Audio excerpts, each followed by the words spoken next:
we're going to build a stand. First thing I'm going to do is take my little sack of fasteners and put them on the table.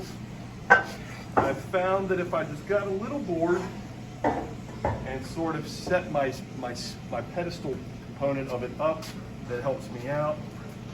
This part with this particular pivot is going to be located toward the front. I'm going to get my screw here with the washer. Those should be built onto it. I found that a drill kind of speeds up the fun. There should be 2 screws that attach the bottom. And I put the clutch toward the upper end of the spectrum. Once that's set up, I set this upright like this. I take my foot lever and I attach the connecting rod component here. There is a standoff screw that's in there. You can see a little standoff. Sometimes there's a little bit of powder coating that gets in the thread. I found that I have to fight with that a bit. So I'll get this so that the pivot is in there. We now have a nice spinning, tilting thing.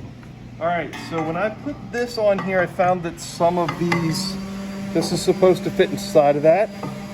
I found out they don't. I found out just having a little mallet and giving it a quick tune means it fits nicely. I barely gave it any force, and that was just enough to kind of set the spacing correctly. And again, we're going to do that same process here. We're going to go ahead and make sure that those seat in there. And you can see what we got. We got something great there. All right, for my next step, I'm going to go ahead and attach the bottle mount. The bottle mount is also a guide for the connecting rod, and it goes on what seems like upside down. To get them in there a little bit with the ratchet, and certainly you could apply power tools to the circumstance, but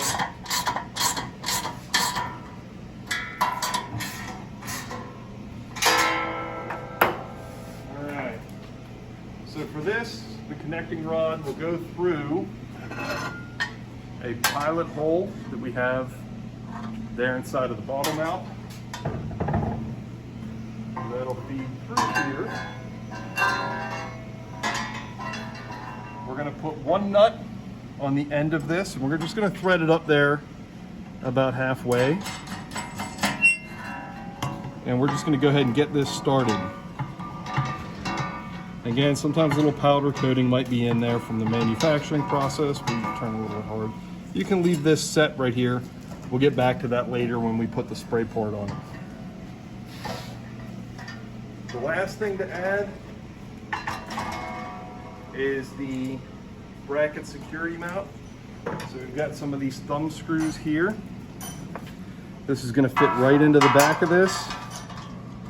And we'll go ahead and put that thumb screw in here. And we'll go ahead and put this thumb screw in this side. And again, sometimes some of the powder coating can be in the threads. That's fine, that'll work out. Okay, and that's it. This is the first part. We'll talk about the second part and how we're going to attach the spray bottle in the second video. We're going to install the second part of this. We put together the stand itself.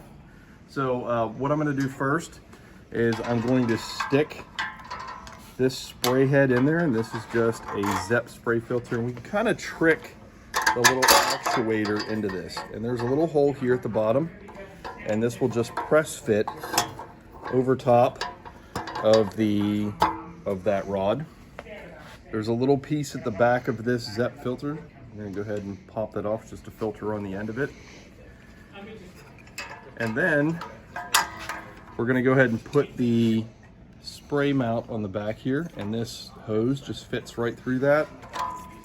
And we're just going to screw this right on here. And then we've got 4 number 2 Phillips screws that will go into that. And they'll have a washer I'm just gonna go ahead and kind of set them in there. Got a little power grabber set up here. I'm just gonna go ahead and tighten them in there.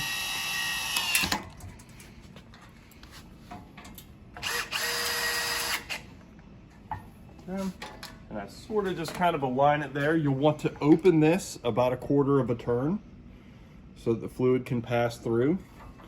And you can check the actuation of it. You notice it might stick a little bit, in which case we're just gonna kind of make sure nothing's binding in there. And then we're gonna use this rod. We're gonna adjust the height of this rod. So we have a little set screw here that we did in our first part of setting it up. And just screwing this up can set the timing. And you can see by screwing it up and down, we can set that spacing that's here. We want it to be just kind of barely touching that. And once we do, we can tighten that up. Finger tight might be fine. Putting a little wrench on that nut will probably make it a little bit tighter. And again, you can see the actuation that happens here. And it should return on its own. Just wire cutters will work. I go ahead and cut this tube just right in the middle of the spacing for this, and then we'll connect that on the next part of the assembly.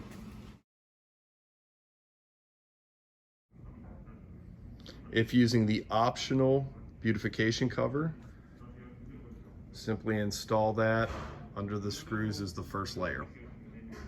To attach the foot indicator, I just use about 6 drops of super glue, and then we'll put it right on the device.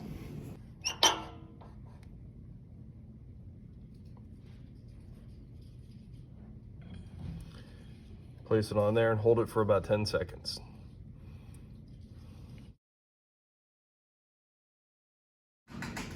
And finally, a modification to the sanitizer bottle can be made easily with just a drill. And I'm using a spot drill for this because it cuts the plastic fairly cleanly. Installation of the bottle to the stand. Just simply insert it and lower the bracket. It will fit very tightly. And just tighten these thumb screws down and it's attached.